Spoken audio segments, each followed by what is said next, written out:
dursa karoora ji'a tokko ayyaanota gurguddoo lamaan akka biyyaatti jiran walitti dhiyeenyas waan qabanii fi ayyaana Iid al-Fitrii fi ayyaana Faasikaatiif karoora ji'a tokko qopheessinee gadi buusnee ture. Karoora akka naannootti qophaa'e haala qabatamaa godinaalee fi magaalota Oromiyaa keessa jiranittis deebi'ee kallattiidhaan komaandi poostiin biiroo irratti hundaa'ee guyyaa guyyaadhaan haala dhiyeessii jiruu fi sochiilee oomishaas kan daangeffamne daballii gatii irrattis wantoota jiran haga ta'e daballiin guddaan otoo hin jiraatiin akka dhiyaatuudhaaf hojiileen hojjetamaa turaniiru jechuudha. Sana keessaatii ayyaana Iidaa akkaataa barbaachisaa ta'eetiin karaa gaarii ta'een dabarree jirra. Kan lammaffaa ammaa fi torban kana keessa kan nuti jiru ayyaana Faasikaati jechuudha. Sana irrattis dhuma karoorri kan inni qophaa'e karoora ji'a tokko ta'es dhuma kana irratti gara guyyoota 10dhaaf kan ta'u tooftaalee adda addaa fayyadameetee hojiileen nuti hojjennu dhiyeessiin oomisha bira haala barbaadameetiin akka inni ga'u inni jalqabaa hojii walitti hidhamiinsa gabaati kan nuti hojjennu.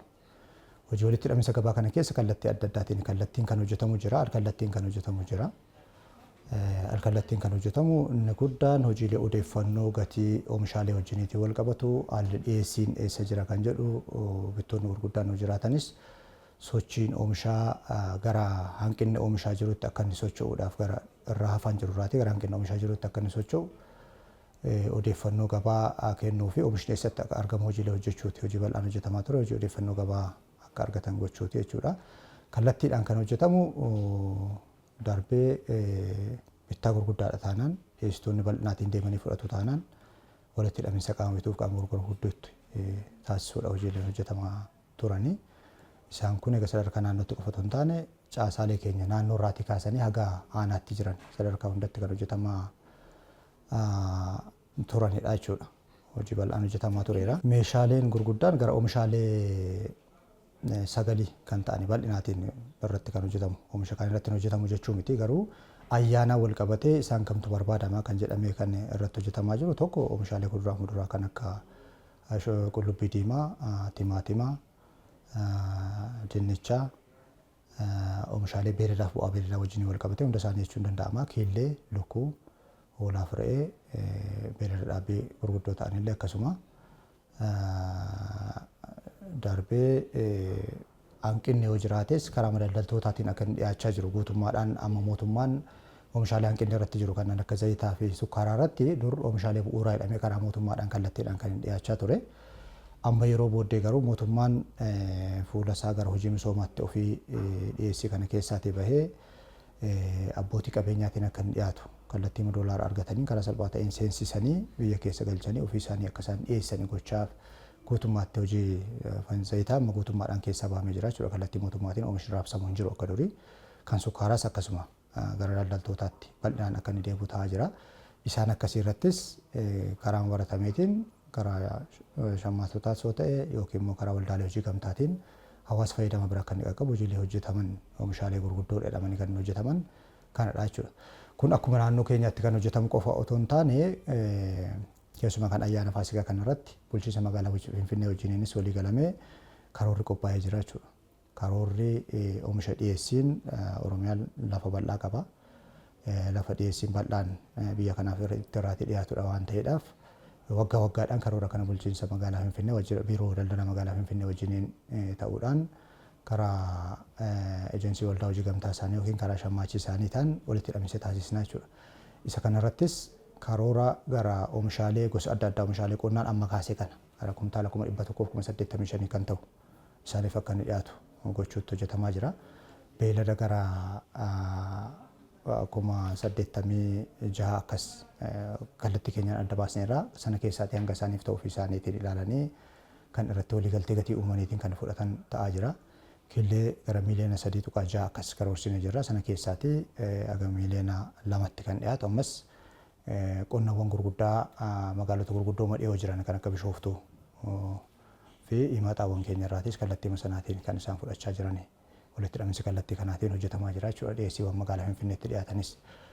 Hojiin biraan nuti hojjennu garuu kanatti aansee hojii walitti hidhamiinsa gabaa qofa otoo hin taane hojii guddaan yeroo ayyaanaa kan xiyyeeffannoo addaas barbaadame kan hojjetu hojii to'annoo gabaati.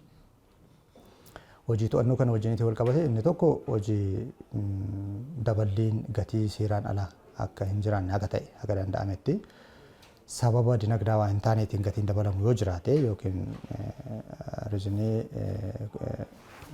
ekonomikaal riizinii kan gatii dabalsiisu kan hin jiraanne sababa sanaatiin ala kan dabalamu yoo jiraate tarkaanfiiwwan fudhachuu wajjiniitii wal qabatee hojiin to'annoo bal'aan hojjetamaa jira jechuudha.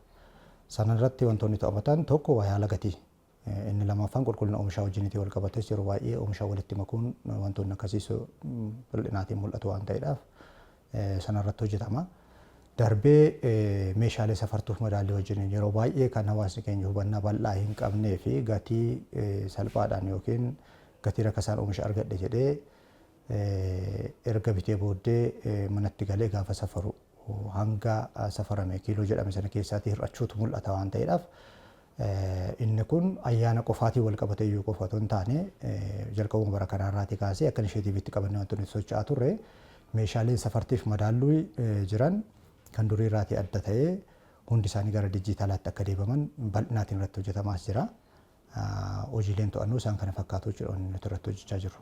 Dhiyeessii irratti hanqinni dhiyeessii amma bal'aan jira dheeyyaadha. Hanqinni dhiyeessii bal'aan hin jiru garuu keessumaa karooruma ji'a tokkoof qabanne kana keessaayyuu kan ayyaana Iid al-Fixrii fi ayyaana Faasikaa wal bira qabne isuma kana lamaan garaagarummaa torbee tokko gidduutti gaafa ilaallu oomishaalee gurguddoo muraasa irratti kan ayyaana Faasikaa kan irratti daballeen hangaan mul'atu jira.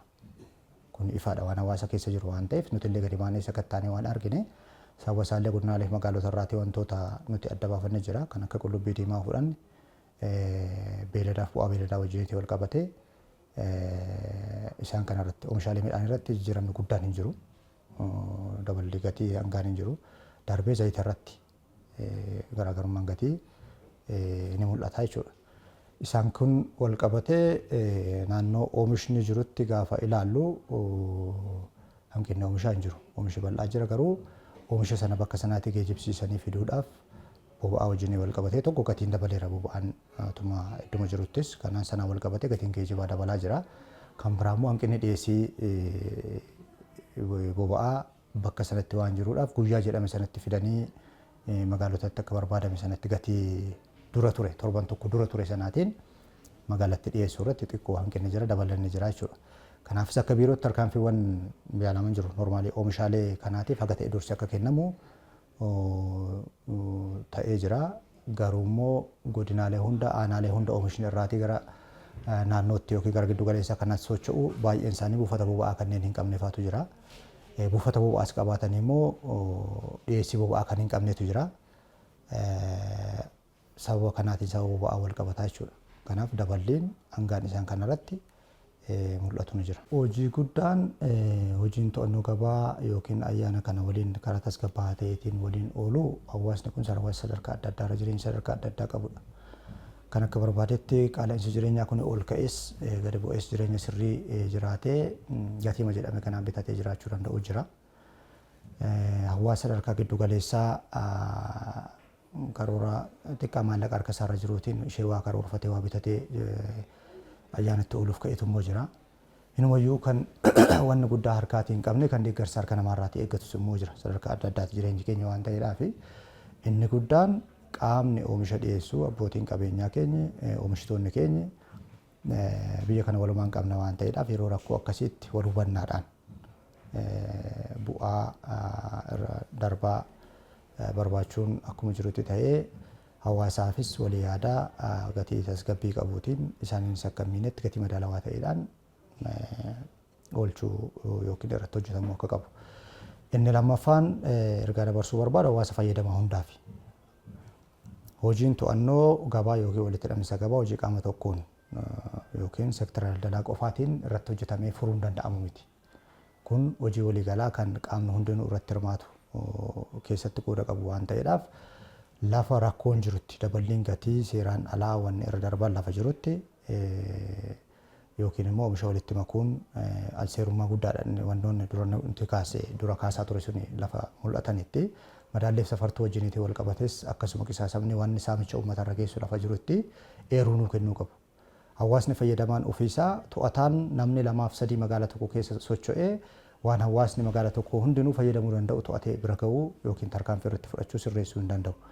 Inni guddaan garuu hawaasni ofiisaa bitee fayyadamu tokko tokkootiin rakkoolee isarra gahan qabatamaadhaan argee eeruu waajjiraalee daldalaa sadarkaa sanatti jiranii fi kallattii sanatti argamanii to'annoo irratti bobba'aniidhaaf eeruu yoonuu kennan sirreeffamoota akkasiillee fudhachuu dandeenya waan ta'eedhaaf eeruu waajjira daldalaa sadarkaa keessatti jiruuf yookiin immoo qaama nageenya eegsisuu kamiifiyyuu qindoominaatiin hojii hojjetamudha hojiin kun waan ta'eedhaaf sadarkaa sanatti illee eeruu nuu kennaa jechuu barbaada.